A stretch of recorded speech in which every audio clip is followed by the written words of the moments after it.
I still remember that summer night in 1969. We were on the balcony when played with your hair. You were laughing. He held that bottle of wine. The one I bought for the future.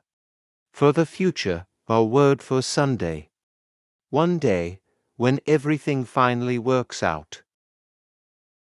We dreamed of a trip, not just a vacation. Not just a weekend, no.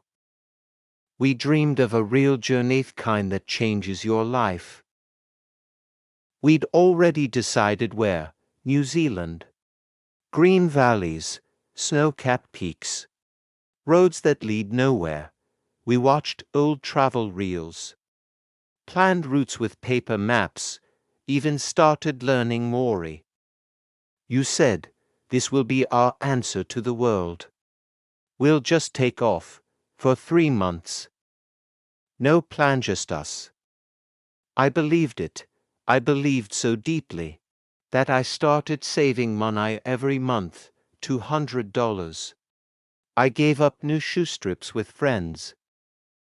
Anything unnecessary. That money wasn't just cash. It was our future. And you drew that trip in your journal, pencil sketches, pages filled with mountains, lakes, tents. You wrote, we'll look at the stars, and I'll tell him. I love him more than ever. I saw those pages, and I thought, this will happen. We're going to do this. But life doesn't ask if you're ready, it just comes. And takes.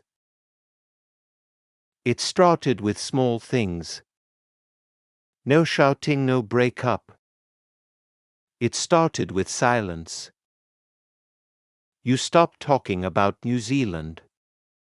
At first, I didn't notice. But then you stopped writing letters. Avoided dinners, said, I'm just tired. I asked, what's wrong? You said, nothing, just life. But I heard it was more than tiredness. It was tiredness of me. I tried to be the same person, the one who laughs when you're sad, makes tea when you're sick, plans the future. But the more I tried, the further you drifted. Like running after a train that's only speeding up. One day, I found your journal opened. No mountain sketches, just these words: I can't be the person he wants. I'm not that girl anymore, and he doesn't see it. I stood there, reading. I didn't cry, I just stood. If I could go back, I wouldn't have read it. Because sometimes, knowing is worse than not knowing. I walked to you, said, I read it. You weren't surprised, I just nodded. And said, I wanted to tell you, but I couldn't. Then I asked, are we still together? You said, I don't know. That was worse than no. I don't know, an ending that hasn't ended yet. After that day, we lived together, but we were apart. Physically in the same apartment, emotionally in different worlds. I tried to save what was crumbling. I bought tickets, just the first leg, to Sydney, old paper tickets.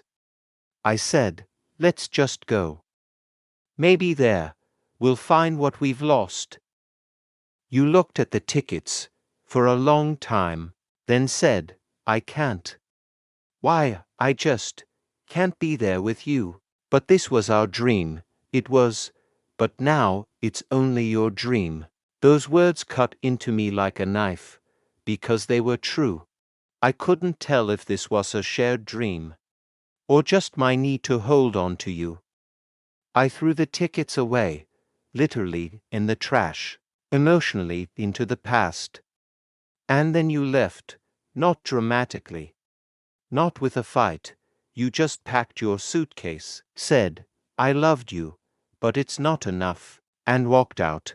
The door closed, And for the first time in years, the apartment was truly quiet. I sat on the floor where we once danced in the rain. And I cried, not because I lost you, but because I lost us. That day, I understood. The greatest tragedy isn't losing someone you love. It's when two people can't be happy together, even if they still love each other. The first weeks after you left felt like living underwater. Everything stretched, muted, colorless. I worked, ate, talked to Plenside, only emptiness. I didn't throw away your things, I didn't take everything. Your scarf stayed, your favorite gray with fringe. I found it behind the couch a month later, put it on the chair, and saw it every morning like a reminder.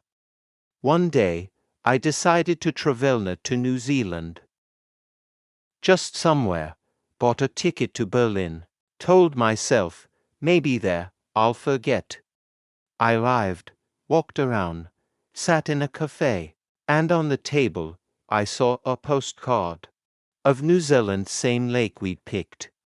I sat down and just stared at it and realized I can't be happy in places we plan together, because happiness isn't a place.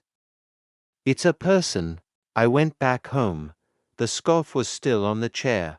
I picked it up, threw it away, not in anger and relief. But the emptiness stayed, because you didn't just leave, you took with you my belief that dreams could come true. 2 years passed. I never went to New Zealand. I didn't find someone else, but I started to understand. I thought the blame was on circumstances, work, stress, distance. But now I see, the blame was on us. We didn't know how to talk, how to listen. We were too busy building the future to see our present was falling apart.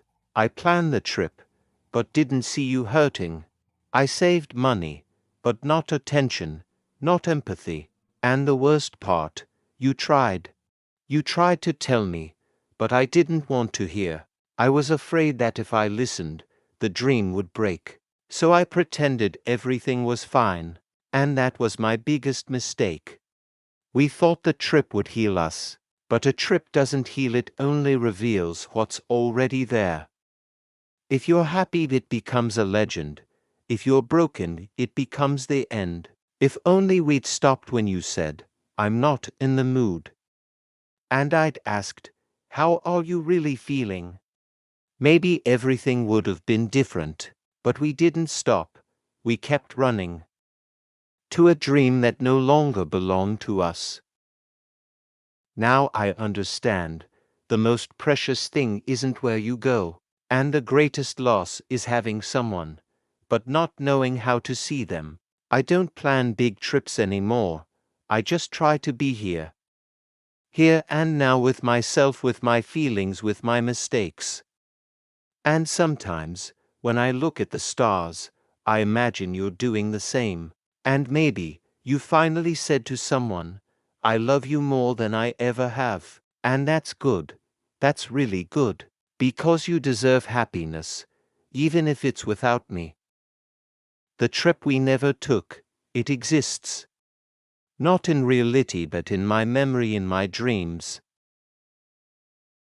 I imagine us driving down that road. You're laughing. I pull over, we step out, look at the lake.